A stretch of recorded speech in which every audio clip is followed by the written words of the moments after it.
To start off with a question from Josh Lewinberg from TSN. Hey, Fred, how you doing? What's up, Josh? Not much, man. The Nets surprised a lot of people with what they did in the bubble. What have you seen from them over the last few weeks? I mean, they're a good team. They played us tough all year. Obviously, they dealt with a bunch of injuries and medical things as we started getting ready for the bubble. But they got some talented guys. They play hard. They're very well coached, and so we got our hands full for sure. But I just saw a team that had a good competitive spirit, a lot of confidence, trying to figure out where things are going to come from. But they got guys that have been around there long enough to bring the rest of the guys along. So those guys have been playing well, and you've seen it the last couple of weeks. In terms of the schedule, I mean, these series have been so dragged out over the last few years, especially the first round series with the travel days and all of that. How much different do you think the routine is going to be going every other day and not having it spaced out as much, or the travel? Not much.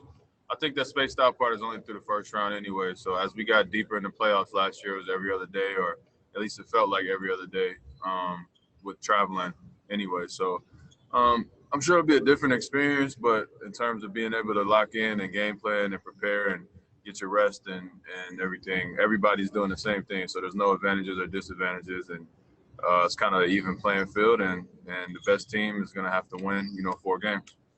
Thanks, Fred. Appreciate it. Going to go next to Ryan Wallstatt from the Toronto Sun. Hey, Fred. Hope you're well. I know you're about as big a believer in Pascal as anyone in the organization. I'd say people pretty much have a good idea of exactly what they're going to get from the Raptors. Maybe the one question is just what kind of level he can take it to in the playoffs. Obviously, he had his moments last year, but just what do you expect from him to do with Pascal to do with his game this year in the playoffs? I mean, unless I missed something, he had a pretty damn good playoffs last year. Yeah.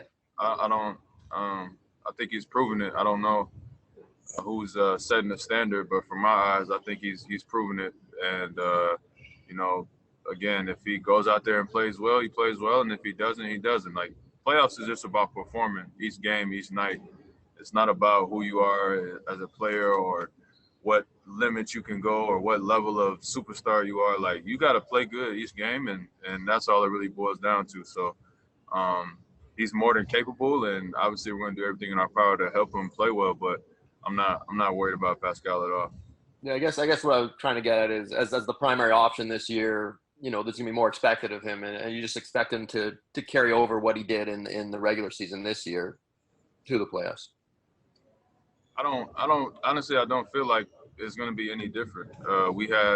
He was double teamed last year, and he got shown a lot of attention, and obviously Kawhi was there as the primary, but Pascal was causing a lot of problems, and it wasn't like people weren't guarding him because we had Kawhi. They were pretty locked in on him too. So just from a basketball standpoint, from what I'm watching, I don't see why it won't be more of the same. Thanks, Fred. Going to go next to Doug Smith from the Toronto Star. Hey, Fred, how are you, sir? Good. How you doing, Doug? I'm good, thank you. Is there one or two things that you guys learned as a group last year that could sort of help you go into this year? I mean, I think some of the younger guys just got a good demeanor. It's been like that since I've been here, of just like being loose and confident and having fun. I think us seeing the ups and downs throughout the playoffs last year allows us to be a little more tranquil, I guess is the word, just going into understanding that it's going to be good games and bad games, and you got to kind of just weather the storm and look at it from a big picture approach. And that allows you to stay locked in and not kind of lose yourself or outthink yourself or outsmart yourself. Just go out there and play and figure the rest out. Yeah, you just spoke of ups and downs in the playoffs. You certainly were an example of that last year. And can you impart that to some of the young guys that you got to stay even keel regardless of how it's going every game to game? Yeah, for sure. I mean, we've been preaching to them all year, so hopefully some of it is sank in with them. But there's going to be times where there's going to be a guy that hasn't played in weeks, and we're going to need him, and he's going to have to be ready, and he may win us a playoff series. So that's just how it goes. And the teams that can call on more of those guys, the team that has more of those guys that they can kind of rely on night in, night out, that's the team that's going to keep advancing. So we got a lot of talent, and it's just about staying, mentally engaged and being ready when your number's called. Thanks very much, Fred. Appreciate it. Go next to Eric Kareen from The Athletic. Hey, Fred. Good morning. Thanks for taking the time this morning. Given the way the Nets roster was sort of put together before the bubble, obviously there aren't a ton of expectations on them to make a deep run or anything like that. I mean, is that how, do you view them like that in any way? And can a team like that be dangerous just because of maybe a free and easy nature? Feel free to dispute that notion. There's something to that. There's something to that for sure. But I mean, from my perspective, I just think every team in the playoffs is dangerous, and they're here for a reason. And you know, it takes a lot to get to the playoffs. So ups and downs, injuries, they've been through quite a bit, just as we have, just as every team has. So they're talented enough to be here, and it's not like we're going in disrespecting them or overlooking them. We know what we have to do to go out there and perform. And obviously, I'm confident in our abilities, but we're going to have to go out there and play well, and the rest will take care of itself. But for sure, they are one of those teams who people look at and say they have nothing to lose, but I'm sure they feel like, you know, they can do some damage. I don't know how much tape you've been able to watch of them yet. Do they look dramatically different? I mean, obviously the guys on the floor are different. Do they look dramatically different in terms of what they're doing to you and compared to the games you've played against them? No, not really. Like you said, other than the players that are in there, I think, you know, as they played the more serious games, you saw like the Trailblazer games where all their main guys are getting high minutes. It looked like the same Nets team without Spencer and DeAndre and those guys. So the team that we saw for most of the year, that's what it looked like when I watched. Obviously, Tyler Johnson's filled in well. Chios has played some big minutes for them. Curix is getting a bigger role. So all of those guys have stepped up for them, and they're playing well. Thanks, Fred. I appreciate it. Next, we have Stephen Lung from Sportsnet. Hey, Fred. Thanks for doing this. You guys have been down in Florida for a very long time now, like preparing for this moment of the postseason. So I just want to know, just do you feel like you guys got everything that you needed to out of like being in Naples and then the exhibition and then these seeding games to prepare for this moment, which you guys have been building towards this entire time? I hope so. I mean, I hope so. At this point, we can't go back and change anything that we did. So I think we played well in the seeding games, and I think for the most part we're healthy, knock on wood, and you know, that's all you can ask for. So I like our chances, and we're in good shape, and it's going to be a long, you know, hard battle, but we're built for it. So I'm confident going in, and again, like I said before, it's just you got to perform. That's it. Perform well enough, you win. If you don't, you lose, and that's the name of the game. Thanks a lot, Fred. Going to go next to Rebecca Harlow from TNT.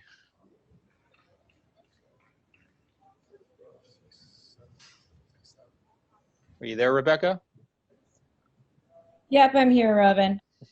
Hey, Fred. Hope you're doing well. You know, it's been really interesting to see in the bubble that some of the most effective defensive teams in the league in the regular season have struggled.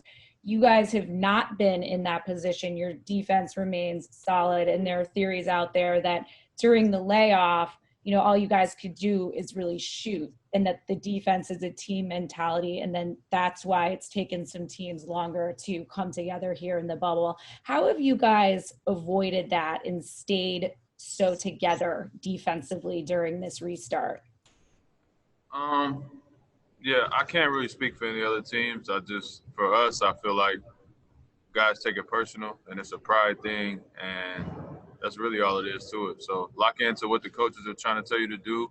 If we disagree on something, get it figured out, and then we go in the game with a game plan. And if you're not playing up to that standard, then, you know, you stick out and you look bad. So nobody wants to be that guy out there, and we're hard on each other, and we're honest with each other, and we hold each other accountable. And that allows you to be okay defensively every night. And then once you get in the game, your competitive juices pick up, and we understand that defense gave us a chance to win a championship last year, and we know that it's going to be more the same this year. If we want to keep advancing, that defense is going to have to be at a high level every night, and it's hard to turn that switch. So I think we just tried to get ours going a little bit earlier, so that way, starting the playoffs, we could all be on the same page. And in terms of just the defense during that break, for you specifically, did you take the time to break down any extra film? I mean, obviously you can work on your shot, but defensively, what did you do to stay sharp? You just work out as long as your body's moving, and that's pretty much all you can do. I think for me, it's just my defense is natural and try to play off instinct and game plan. So that's pretty much all I do. Just make sure that you come back in game shape and try to stay healthy over the course of the break. And then once you get back together as a team, you start to key back in on our principles. But we had some good practices early on, and then we started building out, during the games. And I think Coach kind of took the games, pretty serious from how we were approaching them with our preparation, and that allowed us to kind of stay locked in the whole time. Thanks, Fred. Final question is going to go to you in person from Cassidy from ESPN. So I'm talking to some members around your team that describe like the dichotomy of this team is the confidence of a champion, but just perpetually overlooked. What's your take on the personality of this team heading into the playoffs? Yeah, you said it pretty good. I mean, we got a lot of guys that have chips on their shoulder, but have performed at high levels, that have accomplished a lot of things. We got all-stars, we got vets, we got new guys, and I think all of us at some point have had to work for it. Nothing's really been given to us, and we kind of take that identity. All of our coaches kind of fit that. It's from top down, but whatever narrative people will write about us is what it's going to be. I think we know who we are, and we know that we're good enough to do it, and we're going to play hard, and we're tough, and it's going to be hard to beat us 4 times. So if you can do that, we'll shake your hand and congratulate you. But I think we all like our chances. On that note, what's your personal response to the narrative that you guys don't have that one guy who can take over at the end of games? Yeah, I don't have one. I don't have a response. I don't get into that. But I will say that we got a lot of guys who can take over at the end of the game. So maybe that's better. Maybe that's better than having one guy that you can load up on. We got a bunch of different guys who can make shots, and we'll roll the dice and see what happens. Thank you, Fred. That's all we got.